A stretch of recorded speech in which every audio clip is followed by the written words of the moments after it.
पुण्यामध्ये आज शिवकाळ जणू पुन्हा अवतरल्याचा अनुभव आला। शिवजयंती महोत्सव समिती पुणेतर्फे लाल महाल येथून निघालेल्या भव्य शिवजन्मोत्सव स्वराज्य रथ सोहळ्याने संपूर्ण शहर शिवमय झाले।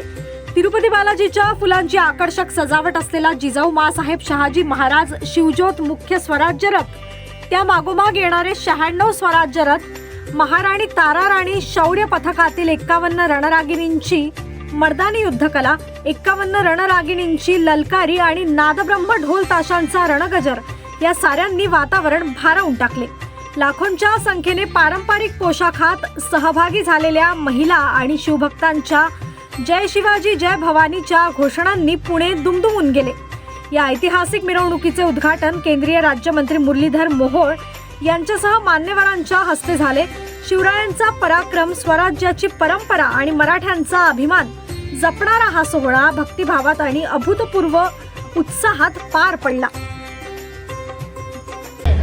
पुणे येथे लाल महाल पासून सुरू होणाऱ्या विश्वातल्या सर्वात मोठ्या शिवजयंती सोहळ्यात सगळ्यांचं स्वागत आहे। खरं सांगायचं तर 14 वर्षापूर्वी हा अतिशय सुंदर, पवित्र आणि महाराष्ट्राच्या इतिहासाला कलाटणी देणारा दिवस 19 फेब्रुवारी 2013 रोजी निर्माण झाला।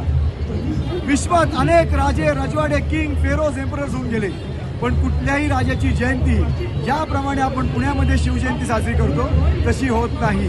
शिवाजी महाराज पिढ्यानपिढ्या प्राणाची आहुती देणारे वीर सरदार, सुभेदार, सरसेनापती, मावळे, वीर माता यांचे रथ याच्यामध्ये सहभागी होतात। त्यांचे वंशज आपण एकत्र केले आणि आपल्या वीर पुरुषाला मानवंदना देतात। अतिशय अभिनव उपक्रम आपण या पुण्यामध्ये सुरू केला आणि मला अभिमानाने सांगावंसं वाटतं, आमच्या या रथोत्सवाला आचारसंहिता आहे।